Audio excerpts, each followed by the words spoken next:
নমস্কার, আমি রিয়া আর তোমাদের সবাইকে আমার চ্যানেলে স্বাগত। তো আজকে সকাল থেকে আমি দেখাবো যে সংসারের কাজ কি করে ভোরবেলা উঠে তাড়াতাড়িভাবে করলে তুমি অনেকটা সময় হাতে পাবে, যে তুমি নিজের জন্য ভাবার আর বাচ্চার জন্য ভাবার কিছু সময় পাবে। তো আমার শাশুড়ি মা ছাড়া আমি কীভাবে কাজ করি, তো শাশুড়ি মা গিয়েছিল আমার বড় ননদের বাড়িতে দুদিনের জন্য। তো আমি তো সেই 6টার দিকে উঠে পড়ি, 6টা 5:30 নাগাদ উঠে পড়েছি। তো একটু ল্যাদ খেতে খেতে 6টার দিকে আমি ঝাড়ুটা হাতে নিলাম।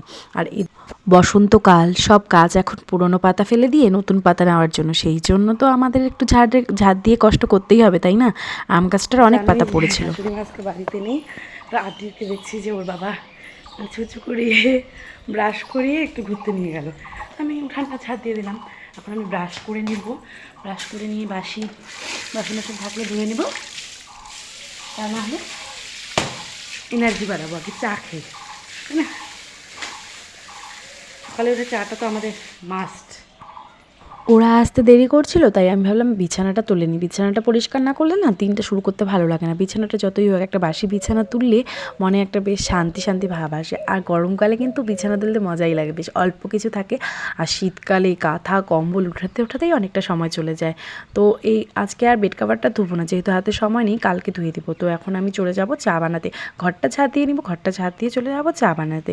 আর আদিতকে আজকে পড়ানো হলো না, কারণ সময় নেই হাতে, ওর বাবা স্কুলে যাবে, ওকে বাবার থেকে অনেক দূরে গেছো, কি ঠিক করছো? অনেক দূরে গিয়ে পাইপ ঠিক করছো? পাইপে পড়ে গেছো? ব্যথা লাগেনি তো? লেগেছে? কোথায় ব্যথা লেগেছে? ও, তুমি যেমন দুষ্টু করছো, তোমাকে তো বাবা বলছে দাঁড়ায় থাকতে, তুমি কেন পড়ে গেলা? তাহলে তুমি কেন দুষ্টু করলা? হ্যাঁ, কেন দুষ্টু করলা?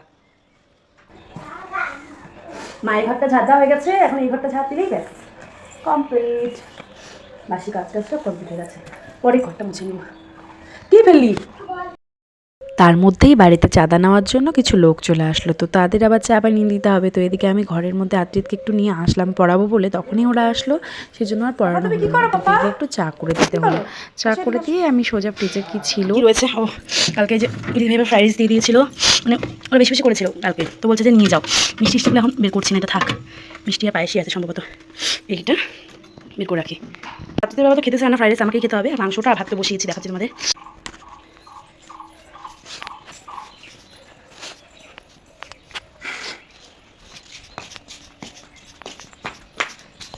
কি কি কি এটা থাক, ভাত বসিয়ে দিয়ে গেছি, ওরা আসলে ওদের চা করে দিলাম, এতটুকু রয়েছে আমি খেয়ে নেবো। একা হাতে শুধু ভাত বসিয়ে দিয়ে বসে থাকলে চলে ভালো, সেই জন্য আগের দিন অনেক কিছু জামা কাপড় ধুয়ে দিয়েছিলাম, সেগুলো আবার সব রোদে দিয়ে দিলাম। তো কয়েকটা শুকিয়ে গেছিলো, কতগুলো ভেজা ছিল। তো এখন এত রোদ্রু, অত চাপ নেই, শুকিয়ে যাবে, বেশিক্ষণ লাগবে না, 10টার মধ্যেই শুকিয়ে যাবে। তো আর কাটাকাটি করতে হবে, এখন কাটাকাটি করে আমি ভাতটা বসিয়ে দেবো। তারপরে আজকে বেশি কিছু করবো না, মাংস তো আছেই, মাংস আর আদ্রিতের জন্য ডাল সেদ্ধ আর কিছু একটা ভাজা করে নেব, তাহলেই হয়ে যাবে। তাহলে আগে দদন খাও, দদন খাও। কেন? আর ওইটা কিন্তু তেল, ওইটাকে কিন্তু আবার জুস ভেবে কিন্তু আবার খেয়ে নিও না, ঠিক আছে? ঠিক আছে, হ্যাঁ, ওকে। আমি যেতে পারবো না, আমি চা খাই।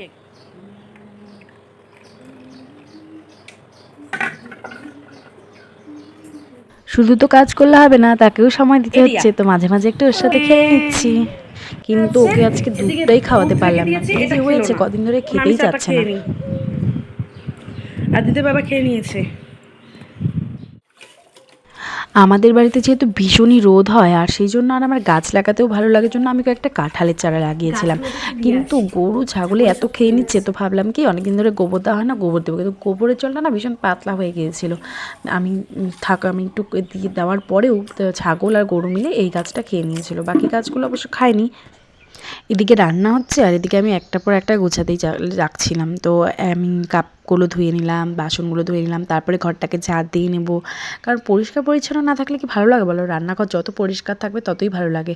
আর মডেলার কিচেন নেই তাতে কি হয়েছে, আমার উনুনের ঘরটাকেই ভালোভাবে রাখতে হয় যতটা পারি, কিন্তু তেল চিটে পড়ে যায় গো টিনের মধ্যে, এগুলো ঘষে ঘষে তুলতে আর সময়ের এতটাই অভাব যে ভীষণ কষ্ট হয়। আর চা যে কতবার বানানো হয় আমাদের বাড়িতে, তা আর কি বলবো। তো চা বানিয়ে সঙ্গে সঙ্গে বাসন টাসনগুলো ধুয়ে নিই, তারপরে আমি ঘরটাকে ঝাড় দিয়ে মুছে নিলাম। মুছে নিয়ে আমি কী করবো, আমি বাসনগুলোকে সব কালির বাসন টাসন থাকবে ওগুলো সব আমি বাসনটা মেজে নিব। তারপরে বাকি ঘরগুলো তো মুছে নিয়েছি, মুছে নেব, ওকে একটু কিছুর মধ্যে অ্যাক্টিভ রেখে মুছে নেব।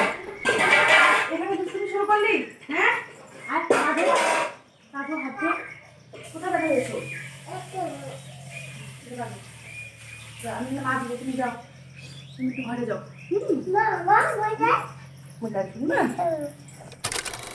ছাড়তে হচ্ছে দেখছো, ওই জলে এই কাজের মধ্যে রয়েছে। এসে যে আর কতবার এদিকে কলের আমি মধ্যে জলে ভিজে আর মোছা কি টোছা বলবো। সব করছি একসাথে, দুজনে স্নান করে পুজো দিয়ে ওকে ঘুম পাড়াবো।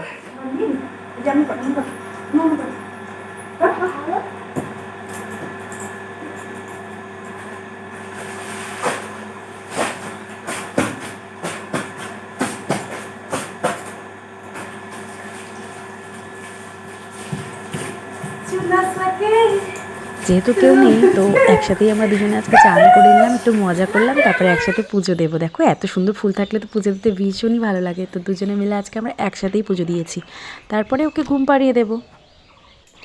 পুজো দেওয়া হয়ে গিয়েছে, এখন ওকে ঘুম পাড়িয়ে আমি একটু ফোনটা ঘেঁটে বা এডিট যা কিছু একটু করে আবার চলে যাব পরের কাজে। তো আজকের বিশাল বড় গরু দায়িত্ব হচ্ছে গরুদের যত্ন নেওয়া। তো আমার এমনিতেও গরু যত্ন করতে ভালোই লাগে, ওরা তো আমাদের শিশুরই মতো, কিন্তু শাশুড়ি মা থাকলে এই কাজটা আমাকে করতে হয় না, গরু জলটা উনিই দেন।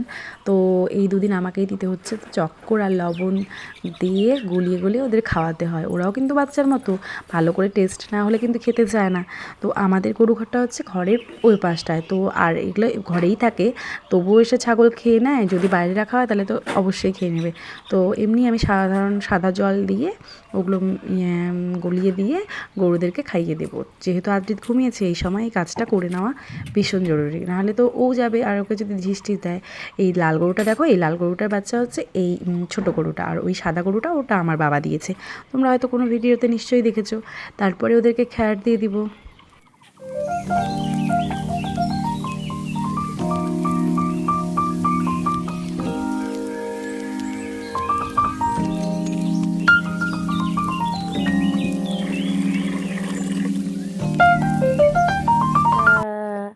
আমাদের আদৌ করো না শোনা, আমি ঠিক আছে আদৌ আমার মাথাটা কিছু পাশে চলো চলো চলো চলো চলো, আমি শোনা তাকে, শোনাটাকে বুকু বুকু বসে ওর বাবাও চলে আসলো আর দিদির ঘুম হয়ে গেল।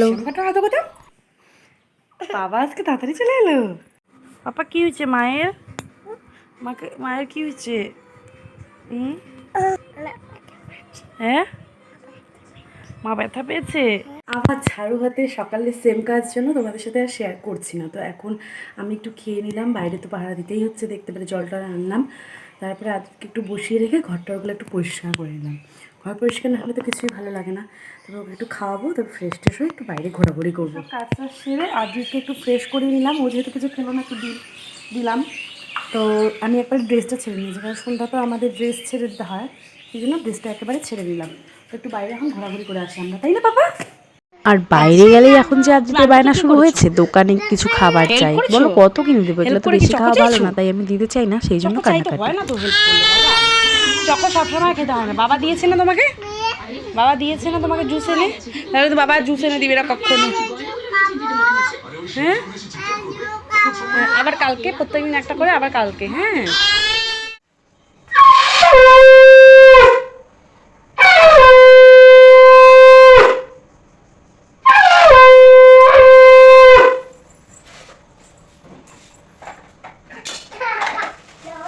এই যে দুষ্টুমি করতে চলে আসে, দুষ্টু গালে আমার। তুই এখানে চলে আসিস? হ্যাঁ, কি হচ্ছে বুঝলাম না।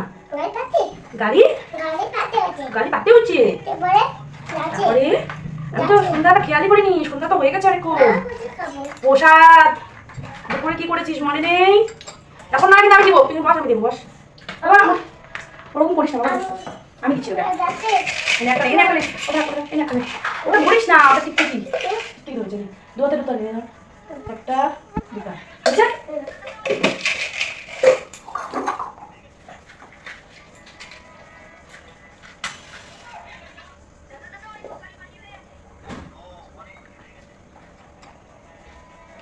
সন্ধেবেলা প্রত্যেক হিন্দু পরিবারে ধূপদীপ না জ্বালালে সেটা কখনোই কাম্য নয়, কারণ ছেলেকে সামলাতে সামলাতে ছেলে আসা মানেই তো ঘরে অনুকূলদানা যায়, আর এদিকে সন্ধ্যাও দিতে হলো। আর ধূপটা হচ্ছে মানে নারকেলের ছোবাটা দিয়ে ধূপ দিলে একটা শান্তি লাগে, খুব সুন্দর সুগন্ধ বেরোয় ধূপে। মা মনে আজকে আসবে না, বলো? মা মনে আসবে না।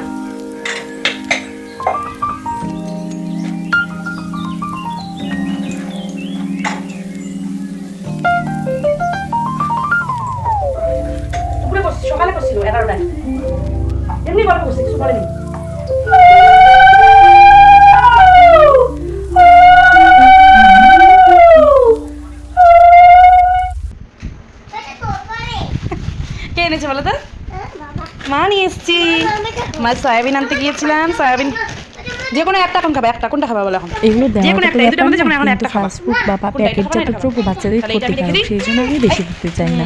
তো খুলে দেবো? দেখছিলাম কিছুই খাচ্ছিল না, একটু খুশি করার জন্য দুটো নিয়ে এলাম। তো বেশি চা পরিমাণে বানিয়ে, আমিই খাবো, চা ওর যাতে খাইয়ে, ক্ষতি না হয়, আমি এটাই চাই। যেহেতু সয়াবিন আনতে চলে গিয়েছিলাম আসলাম দোকানে, তখন রাতের নিয়ে এসেছি। রান্নায়। সব কিছু তো শেয়ার করছি না, আজকের ব্লগে যেগুলো যেগুলো শেয়ার করছি সেগুলো সেগুলো যতটুকু কাজ করছি আর যেগুলো করতে পারছি না ভিডিও, ওগুলো বলে দিচ্ছি। তো সব কিছু তো একটা ব্লগে শেয়ার করা যায় না। যদি ব্লগগুলো ভালো লাগে আমি আরও এখন ভিডিও বানাবো। দেখো কি না, খাওয়ার জন্য সেই 2 ঘন্টা ধরে রান্না বান্না করে 5 মিনিটে খাওয়া শেষ, প্লাস এত কষ্ট, সব কিছু এত গুছাতে হয় খাওয়ার জন্যই, এটা মাজতে হয় ওটা মাজতে হয়, কত কিছু, তাই না? এটা আমাদের করতেই হবে। এভাবে কোলে নিয়ে কি রান্না করা যায় বলো? এভাবে কোলে নিয়ে আমাকে রান্না করতে হয়, কারণ বাবা ঠাম্মি ওরা তো রাখতে পারে না, তাই মাকেই সব, বাড়িতে কেউ থাকা না থাকা সমান। এই জন্য আমার মাথাটা গরম হয়ে গেল। বাচ্চার মতো, ওই বাচ্চার সঙ্গে যদি বাচ্চার মতো হয়ে যদি না মেশো তাহলে কখনোই ও তোমার কাছে থাকবে না। আমি রেগে গেলাম, কারণ আমি খালি তরকারিটা বসাবো, ফোড়ন দিচ্ছি, অমনি সময় আসবে, যদি গায়ে ফিটা পড়ে তো কাউকে তার রাখতে খাবো না, ওর উপরে একটু জোরে চেঁচিয়ে ফেলি, তবে একটু পরেই আবার আমি আমার ভুলটা বুঝতে পারি। আমি এটা আমার রাগ হতে পারি, কিন্তু আমি আমার ভুলটা তাড়াতাড়ি বুঝতে পারি। কি বাবা রান্না করছো? ও আমার সাথে এরকম করে চাও বানায়, আর চায়ের মধ্যে একটু কি দাও? চায়ে কি কি দাও তুমি? চায়ের মধ্যে কি কি দাও? চায়ে কি কি দাও? হ্যাঁ, দুধ আর জল আর কি দাও চায়ে? জল খাবা? হাতে খাবে, হ্যাঁ হাতে খাবে। বসো, নিয়ে বসো। সকাল থেকে মহাযুদ্ধ করে, বিশ্বযুদ্ধ করে এখন আদিত ঘুমোতে এসেছিল। আদিত কোথায় ব্যথা পেয়েছে দেখাও তো একটু, সোনাপুরা। এখানে কোন জায়গায়? পেটে আর হাতে? কি করে ব্যথা পেয়েছো? পড়ে গিয়েছো? ব্যথা পায়ে কি পড়ে গিয়েছিলে? তো দেখতে দেখতে ভিডিও শেষে চলে এসেছি। দিনটা আজকে এভাবেই কেটে গেল। তোমরা পাশে থেকে সাবস্ক্রাইব করো।